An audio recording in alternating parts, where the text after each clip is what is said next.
ভাই আমার, বাবাজিরা আমার, আমি আপনাকে বলতে চাইছিলাম, নবী আমার বললেন ইস্তানজাহু আনিল বাউল, প্রস্রাব থেকে পবিত্র হও।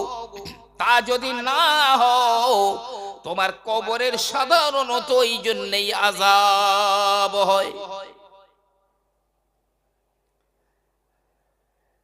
আজকের আমাদের মধ্যে আছে, দেখেন তো দেখি। আমি একটা উদাহরণ বললাম, আর সব বললে হে ভোর পর্যন্ত লাগবে। ইসলাম আমাদের মধ্যে আছে কিনা? বিশ্ব নবী আমার বললেন, লা ইয়াবকা মিনাল কুরআনি ইল্লা রাসমুহু, কোরআনেরও কিছু থাকবে না, কোরআন কিতাবের ভিতরে থাকবে, মানুষের কাছে কোরআন থাকবে না। তবে আমি রাসূলুল্লাহ বলছি, ওই জামানায় কোরআনের উপরে আমল করাটা লজ্জাকর মনে করবে। ইমাম মেহেদী আসবার আগে নবী আমার বললেন, মাসাজিদাহুমা আমিরাতুন ওয়া হিয়া খরাবুম মিনাল হুদা, মসজিদগুলো খুব সুন্দর হবে, তবে ওই মসজিদের ভিতরে হেদায়েত থাকবে না। মসজিদে জোরে জোরে কথাবার্তা হবে, ওয়াজাহারাতিল আসওয়াতু ফিল মাসাজিদে, মসজিদ ঘরের মধ্যে জোরে জোরে কথা আলোচনা হবে, মসজিদ ঘরে দুনিয়ার কথাবার্তা হবে। মসজিদ খুব সুন্দর হবে, কিন্তু ওর মধ্যে মুসল্লি পাওয়া যাবে না, হাহাকার করবে মুসল্লি নেই, এমনকি লোকে গর্ব করবে। নবী আমার বললেন, লা তাকুমুস সাআতু হাত্তা ইয়াতাবাহান নাসু ফিল মাসাজিদ, ততক্ষণ কিয়ামত হবে না যতক্ষণ না মানুষেরা মসজিদ নিয়ে গর্ব না করবে, ওরে আমাদের মসজিদ এমন বানিয়েছি, এমন বানিয়েছি, এমন কারুকার্য করেছি। এই গর্ব যতদিন মসজিদ নিয়ে না করবে, ততদিন কিয়ামত হবে না। ইমাম মেহেদী আসবার দেরি কত আমার চিন্তায়। এখন যারা বাচ্চা, এই বাচ্চারা এরা যৌবন বয়স পার হবার সাথে সাথে হয়তো বা ইমাম মাহদী আলাইহিস সালামকে এরা দেখতে পাবে, এরা দেখতে পাবে। ও আমার ভাইরা, মক্কা শরীফের একটা ঘটনা আমি আপনাকে বলি। মক্কা মুআজ্জামায় ফজরের আজান হয়ে গেল, বাপ তার ছোট একটা ছেলেকে ডেকে বলে, বাবা চলো, মসজিদে আজান হয়ে গেল, ফজরের নামাজটা আদায় করে নি। বাপ আর ছেলে ওযু করে নিল, আর যেতে যেতে ওই বাচ্চা ছেলেটা বাপকে বলছে, আব্বা আমি আজকের একটা খুব ভয়ঙ্কর স্বপ্ন দেখেছি, আমার তো খুব ভয় হচ্ছে। কি স্বপ্ন? বলে, আমি দেখি বিশাল বড় একটা ফাঁকা ময়দান,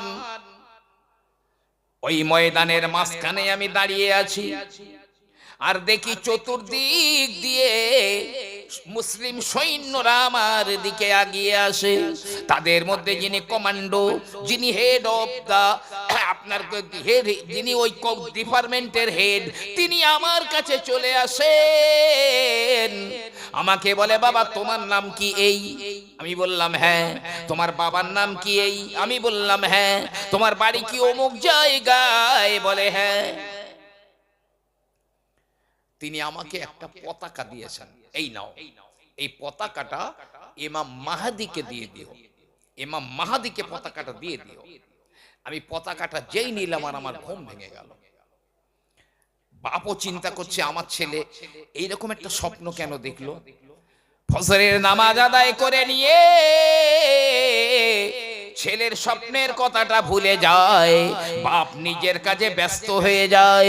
পরের দিনে আবার ফজরের বেলা আযান হয়, বাপ ছেলেকে ডেকে ডেকে বলে, ও বাবা ছেলে ওঠো, চলো ফজরের নামাজ পড়ে আসি।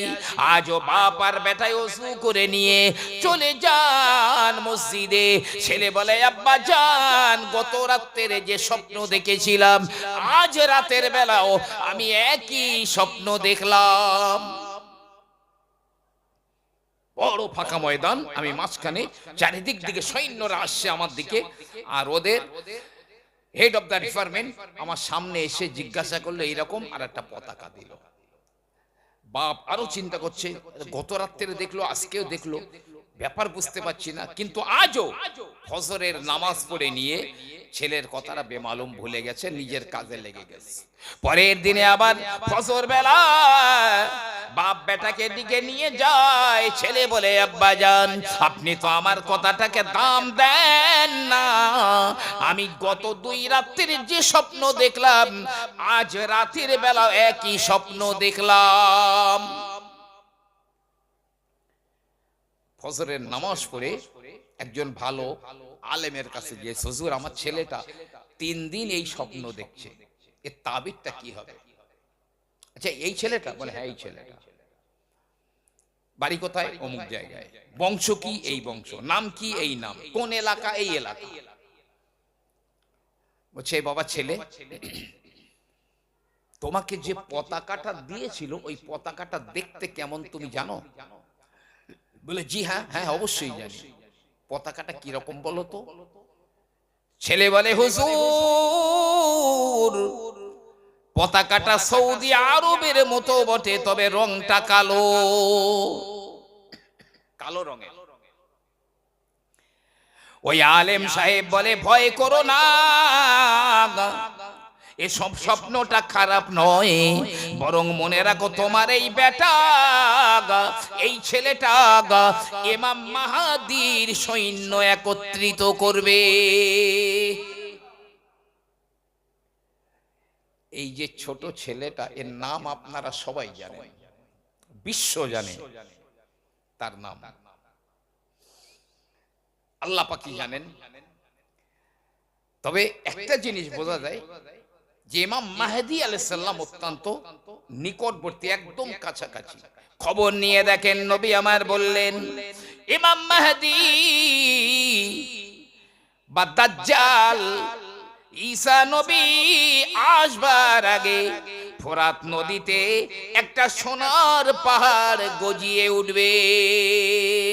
খবর নিয়ে দেখেন বর্তমানে ফোরাত নদীর পানিটা কমে গেছে এবং কয়েকটা বড় বড় দেশের মিলিটারিরা তারা শিবির গেড়ে অটোমেটিক বসে পড়েছে, অটোমেটিক বসেই পড়েছে সোনা নেওয়ার জন্য। তবে যারা আসবে ওই সোনা নিতে, নবী বলেছে প্রত্যেকের কবর ওই ইরাকের জমিনে হবে, কেউ নিতে পারবে না, প্রত্যেকের কবর ইরাকের জমিনে হবে। তবে আরো একটা ভয়ঙ্কর দিন আমাদের সামনে আসে। বিশ্ব নবী আমার একদিন হযরতে আবু যারকে উটের পিছনে বসিয়ে নিয়ে নবী আমার যেতে যেতে বললেন, ও বাবা আবু যার, ওই দিনে কি হবে বলো? যেদিনে তুমি ঘর থেকে বার হবে মসজিদে যাবার জন্য, কিন্তু মসজিদ পর্যন্ত পৌঁছাতে পারবে না, ভিড়মি খেয়ে পড়ে যাবে। মদিনায় এত দুর্ভিক্ষ দেখা দেবে, মদিনার মানুষেরা না খেয়ে মরবে, ব্যাপক দুর্ভিক্ষ দেখা দেবে। হুজুর ওই সময় আমি কি করব, একটু আমাকে বলুন, আমি ওই সময় কি করব? নবী আমার বললেন, ও আবু যার, ওই সময় যেন তুমি কারো কাছে হাত পাতবে না, কারো কাছে হাত পারবে না, বরং ধৈর্য ধারণ করবে। আবার কিছু দূরে গিয়ে নবী বলেন, ও বাবা আবু যার, ওই দিনে তোমাদের মদিনাওয়ালাদের কি হবে বলো? যেদিন আমি নবী বলছি, এই জায়গা থেকে দূর একটা পাহাড়ের নাম করে নবী বললেন, ওই পাহাড় পর্যন্ত তোমাদের রক্তের স্রোত বয়ে যাবে,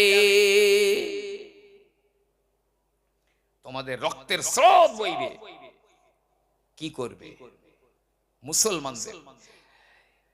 এক সময় গোটা মদিনাতে একটা লোকও থাকবে না, হাদিস বলছি আমি, একটা মানুষ থাকবে না।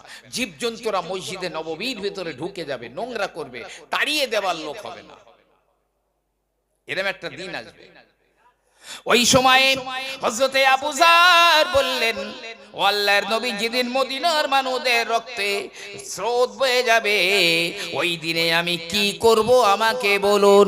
নবী আমার বলেন, আবু যার, ওই সময় যেন শিরিক করবে না, আল্লাহর একত্ববাদকে ধরে রাখবে, যেন শিরিক করো না। ওয়াইন কুতেলতা, তোমার যদি খুন করা হয়, ওয়াইন হুররেকতা, তোমাকে যদি পুড়িয়ে দেওয়া হয়, তবুও যেন শিরক করবে না।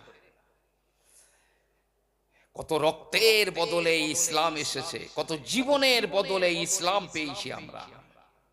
বিখ্যাত ওয়াজ আমি আপনাকে বলছি, তার আগে খুব মহব্বতে একবার দরুদ আল্লাহুম্মা সাল্লি আলা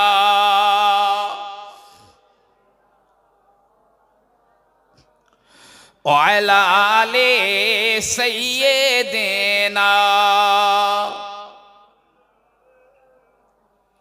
क़यामत में हर शख्स परेशान रहेगा, क़यामत में हर शख्स परेशान रहेगा, हर एक शख्स रो रो कर मोहम्मद को पुकारेगा।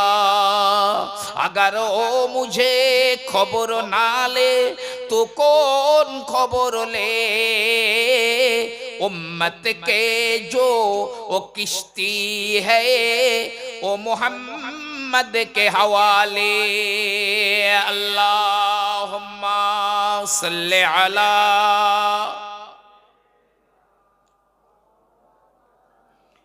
ওয়ালা আলে সাইয়্যিদিনা।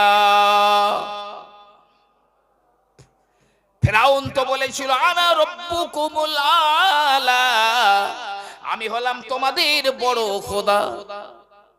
ফিরাউন বলেছিল, কেউ মেনেছে কেউ মানেনি। একদিন ফিরাউনের এক মেয়ের মাথায় এক বাঁধি চিরুনি করে দিত, চিরুনি। তো একদিন ওই বাঁধি ফেরাউনের মেয়ের মাথায় চিরুনি করতে গিয়ে চিরুনিটা পড়ে গেছে।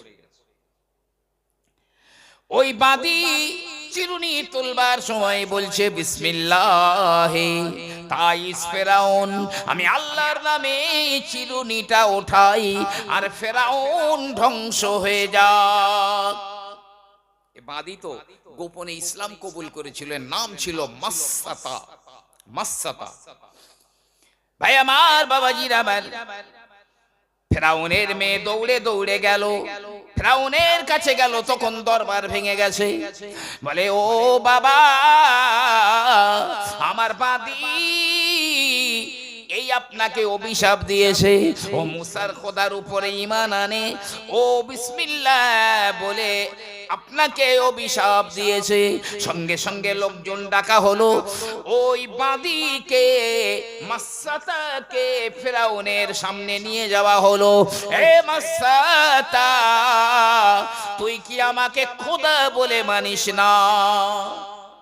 আমাকে অভিশাপ দিয়েছিস? বলে, হ্যাঁ, আমি তোকে খোদা বলে মানি না, আমি মুসার খোদার উপরে বিশ্বাসী, আর আমি বলেছি তাইস ফেরাউন, ফেরাউন ধ্বংস হয়ে যাক। তোর এত বড় স্পর্ধা, আমার ভাত কাপড়ে মানুষ, মত পরিবর্তন কর। বলছে কখনোই সম্ভব না, হারগিজ না। কি করা হলো? ওই মাসসাতার 3টে বাচ্চা ছিল, একটা তার মধ্যে দুধের বাচ্চা আর দুটো ছোট ছোট বালক বেলা। ভাইরা আমার, ফেরাউন বলল, ওই মাসসাতাকে বিবস্ত্র করে দেই। মাসসাতাকে পুরো বিবস্ত্র করে দেওয়া হলো, নাঙ্গা করে দেওয়া হলো। এবারে কড়াই তেল দিলে আগুন জ্বালানো হলো, তেল গরম হয়ে গেল ফুটে।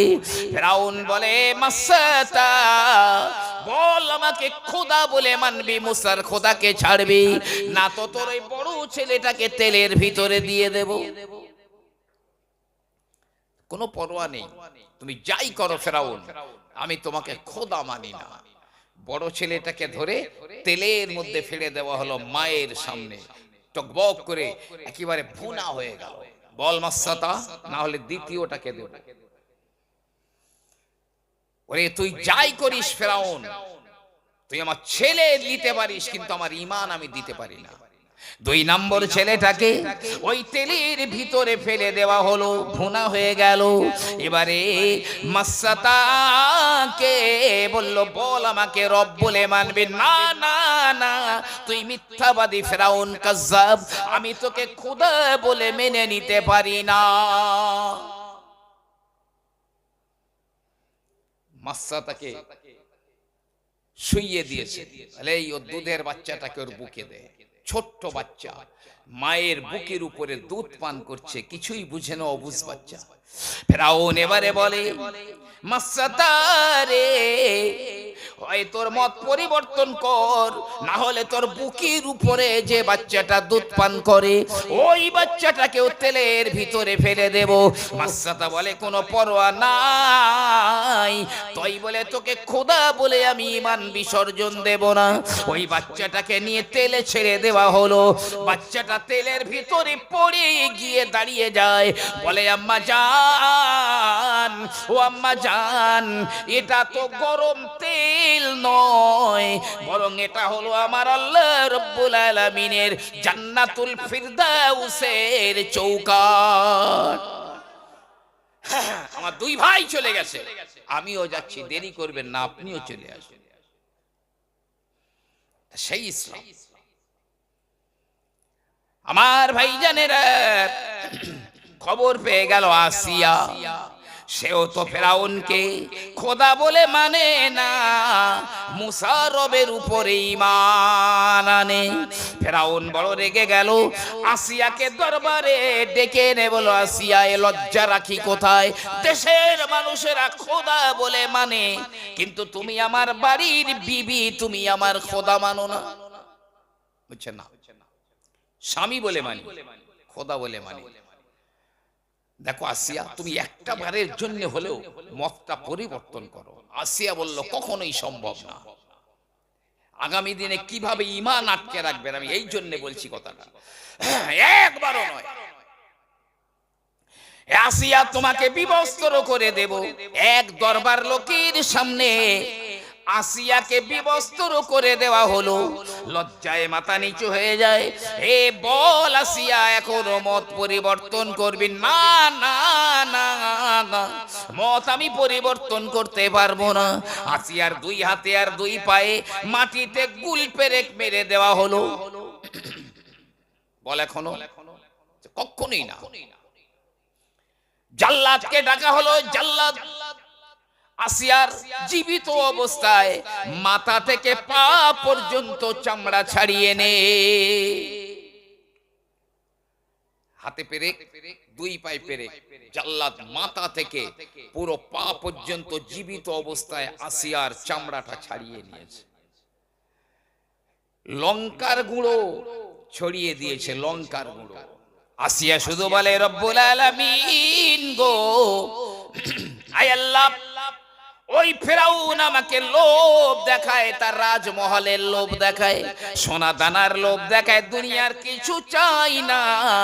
আল্লাহ, তোমার জন্য, তোমার একত্ববাদের জন্য এত কষ্ট আমি সহ্য করি, আমি কিচ্ছু চাই না, শুধু তোমার পাশে আমার জন্য একটা ঘর তুমি বানিয়ে দাও।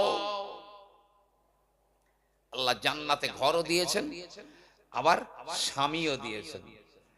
আসিয়ার সঙ্গে আমার রাসূল পাক সাল্লাল্লাহু আলাইহি ওয়াসাল্লামের বিয়ে পড়িয়ে দিয়েছেন জান্নাতের মধ্যে আমার আল্লাহ।